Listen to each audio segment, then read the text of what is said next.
السلام عليكم ورحمة الله وبركاته. أصحابتك وحرن جنال كمركز السود وواضح أدي هذا ومحسنتهين muuqaal kan waxaan rabaa inaan idin kula wadaago madaxweyne Trump oo maanta amar ku bixiyay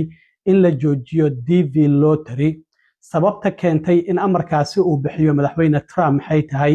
nin ku yimid DV lottery oo dhibaatooyin geystay dad dilay darteed ayaa arintaasi loo sababay ninkaasi muxuu yahay goormo wadanka yimid halkee toogashada uu ka geystay yuu dilay asagii ma la qabtay arrimahaasi oo idil ayaan rabaa bal inaan idin la wadaago sidoo kalena wasaaradda cadaaladda caawa saqda dhexe 12 saqda dhexe oo habeenimo ayaa waxa ku ekayd waqtigii loo qabtay in ay Epstein files ay ku soo fasaxaan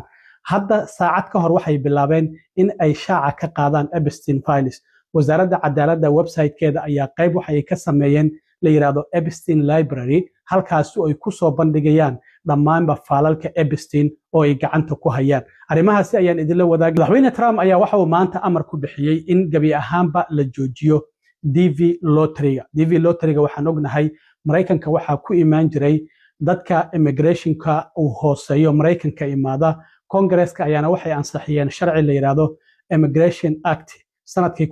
1990kii ilaa iyo 55,000 oo qof oo daafaha caalamka ka imaanaya ayaa sanad kasta ku imaan jiray DV lottery ama baqtiyo nasiibkaasi oo wasaaradda arrimaha dibadda ay rangareyso marka dadku ay soo dalbadaan computer ayaa si random ah u soo qabanaya baqtiyo nasiib ahaan dadka uu u soo baxana waxa la shaacin jiray bisha shanaad ee sanad kasta markaas kadib ayaa processkooda dadkaasi uu bilaaban jiray sanadkan sidii la filayo inta badan uu furmi jiray bisha October ee 10aad bisha November uu xirmi jiray horaanteeda ma uusan furmin marka rajo ayaa laga qabay in dib loo furi karo laakiin madaxweyne Trump ayaa maanta amar waxa uu ku bixiyay gabi ahaanba in hakad la gariyo ama la joojiyaba DV lottery-ga sababtuna maxay tahay wasaaradda amniga gudaha wasiirkeeda Christine Noem ayaa waxa ay barta ay X ku leedahay wasaaradda amniga gudaha ee Homeland Security-ga waxa ay ku soo qortay madaxweyne Trump waxa uu mar kastaba uu u dagaalamayay muddo sanado ah sidii gabi ahaanba meesha looga saari lahaa oo loo baabi'i lahaa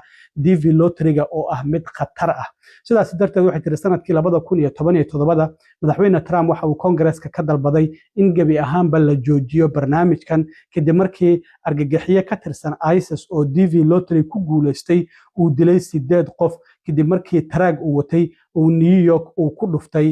goob isla markaana halkaasi ay ku geeriyoodeen ilaa iyo 8 qof wasiirka amniga gudaha waxay sidoo kale sheegtay in sanadkii 2017 ilaa 2021 intaasi oo madaxweyne Trump uu ahaa in uu taageeray sharci la yiraahdo Race Act kaasi oo gabi ahaanba meesha looga saarayo DV lottery-ga isla markaana la sameynayo merit based immigration waxaana sidoo kale ay sheegtay arintaasi xubnaha Congress-ka ee dimuqraadiyiinta inay ka soo horjeesteen waxa sidoo kale ay sheegtay sanadkii 2019 in madaxweyne Trump uu qasab ka dhigay dadka DV lottery-ga xariisanayo in passport ay leeyihiin arintaasi oo jirtay dadkii xariisanayay arintaasi oo sheegtay sidoo kale inuu garsoore ka hor yimid sanadkii 2020 waa uu joojiyay madaxweyne Trump gabi ahaanba DV lottery-ga in la process gareeyo si loo yareeyo qatarta dadka Mareykanka ku imaanaysa oo dadka Mareykanka loo difaaco waxaana ay sheegtay in Biden markii uu xilka la wareegay kadib uu dib u furay ama uu ogolaaday DV lottery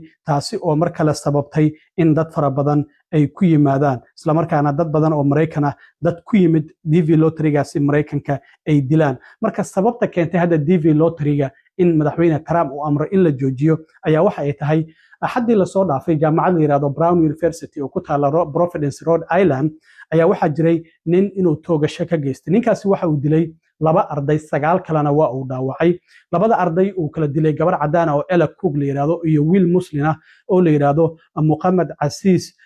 Umursakov oo wadanka Uzbekistan ka yimid jaamacadana waliba aan bilaabin oo hadda goordhow yimid oo isdiiwaan galiyay ayaa ku geeriyooday ninkaasi muddo asbuuc ah ayaa la raadinayay axadii markii toogashadaasi jaamacada uu ka geystay waxa uu aaday haddana gobolka Massachusetts waxa uu dilay nin sidoo kalena professor ah oo waliba saynisahan dhinaca nuclear-ka ah oo magaciisa la yiraahdo Nuno Loureiro oo jaamacadda MIT professor ka aha ninkaasi iyo waliba ninka dilay waxa la leeyahay isku galaas ayay ahaayeen wadanka Portugal ayuu ka yimid ninka toogashadan geysanaya DV lottery ayuuna Mareykanka ku yimid sanadkii 2017 xilligaasi Trump ayaa wadanka madaxweyne ka ahaa marka ninkan professorka uu dilayo iyo isaga isku galaas ay Portugal ay ku ahaan jireen wadanka Portugiiska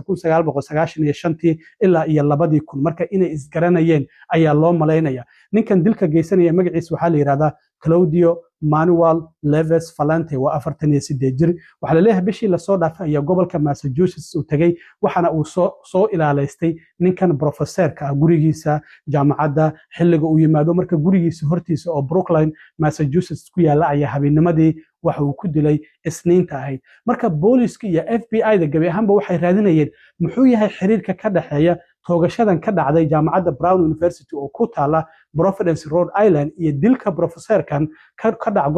dhacday gobolka Massachusetts marka si la isugu xira ayaa la raadinayay ninkan sawiradiisa ayaa la soo bandhigay laakiin qamiistii ayaa qof la kulmay ninkan ka hor intii uusan toogashada jaamacadda ka kaysan uu booliska la soo xiriiray waliba FBI-du $50,000 ay dul dhigeen qofkii gacan ka geysta ninkan soo qabashadiisa iyo in dambi lagu helo marka ninka qofkii marqaatiga ah markii uu booliska la kulmay waxa uu sheegay ninkan inuu la kulmay in wajigiisa ayaa la helay gaari uu kireystay ayaa la helay cadaymo la xiriirinay oo dharkii uu watay markii toogashada jaamacadda uu ka geysanay ayaa la helay sidaasi ayaa marka dabagal gaarigii uu kireysto loogu sameeyay ugu dambeyntiina ninkan shalay ayaa meydkiisa waxa laga helay waa uu isdilay gobolka New Hampshire meel storage ah oo isagu kireystay ayaa meydkiisa laga helay isaga ayaa xabad isku dhuftay waxa laga helay 2 qori iyo qaar kamid ah cadaymo la xiriirinaya in toogashadii jaamacadda ka dhacday maadaama kaamirooyin ay qabteen oo dharkii uu watay iyo qaabkii uu istaagnaa iyo gabi ahaanba la soo bandhigayay marka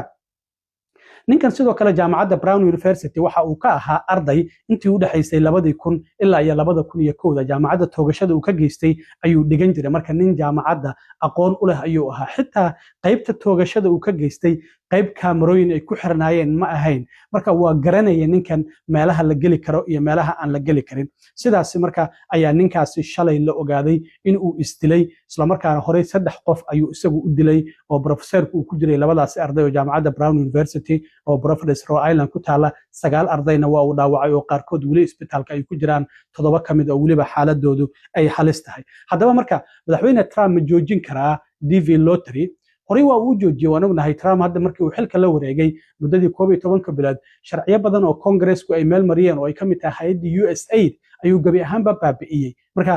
garsoorayaal fara badan ayuu iska dhiga tiray amarkooda marka sida muuqata dad fara badan waxay leeyihiin Trump ma joojin karo laakiin hadda amar ayuu ku bixiyay gabi ahaanba DV lottery in la kansalo waxa laga yaabaa xitaa in hadda dadkii ku yimid sanadihii u dambeeyay Biden intii uu madaxweynaha ahaa DV lottery oo green card haysto in loo yeero iyagana dib baaritaan loogu sameeyo ama xitaa interview laga qaado 24kii bishii hore waxaan ognahay markii ninkii ka yimid Afghanistan labadii askari uu ku toogtay caasimadda Washington DC oo Afghanistan in la joojiyay green cardka la process gareeyo dadkii uu xareysnaa dadkii ballamaha lahaa waa tii la joojiyay asylumkii migratonkii dadkii baasaboorada la rabay in la dhaariyo qaxootigi waxyaabo fara badan waa tii la joojiyay marka Trump hadda waxa uu leeyahay arrintan waa mid ugu dambeysay qof DV lottery ku yimid ayaa muwaadiniin Mareykan iyo waliba dad kale oo ajnabi ah oo wadanka waxbarasho u yimid in sidoo kale halkaasi ku dilay marka arrintaasi ayaa jirta Trump amarkaasi ayuu bixiyay in gabi ahaanba hadda DV lottery la joojiyo walow sanadkanba aysan jirin dad xareystay oo arrintaasi gabi ahaanba hakad ay ku jirtay oo la isdhahayay dib ma loo furi doonaa mise lama furi doono maanta caawa saqda dhexe 12 saqda dhexe ama caawa 6 saac waxa ku ekeyd waqtigii wasaaradda cadaaladda loo qabtay in ay soo fasaxdo Epstein files hadda waxa ay bilaabeen saacada ka hor in website-ka wasaaradda cadaaladda oo la yiraahdo justice.gov ay uga sameeyaan qayb la yiraahdo Epstein library halkaas inay ku soo bandhigaan faylalkii laga doonayo marka aad ayay u fara badan yihiin shacabkuna hadda access ayay u leeyihiin inta ay galaan ayay arki karaan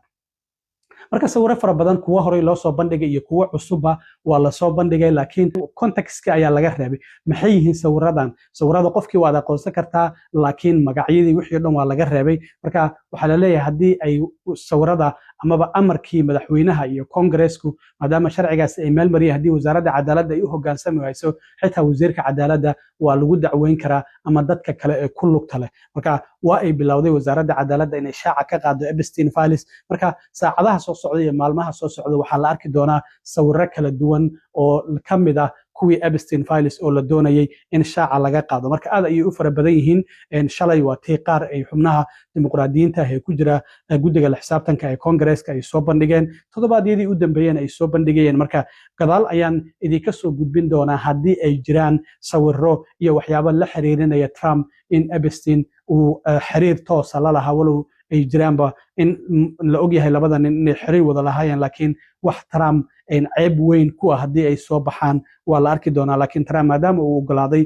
xitaa madaxiisa shaqaalaha waa tii sheegtay 2 maalin ka hor markii waraysi Vanity Fair ay siisay inay jiraan Trump wax la xiriirinaya Epstein laakiin aysan jirin wax sumcadiisa halis ku ah marka wayna arki doonaa waxna la FBI-da ayaa horay uga reebtay wax kasta iyo wasaaradda cadaaladaba oo Trump qatar ku ahaa Epstein fileskan marka waxyaabaha ka soo kordhay waa idin la soo socodsiin doonaa aad iyo aad u mahadsantihiin asxaabta intaan markale kulmi doono waa saaxiibkiin cilmi waaro idin la sida iyo nabadgelyo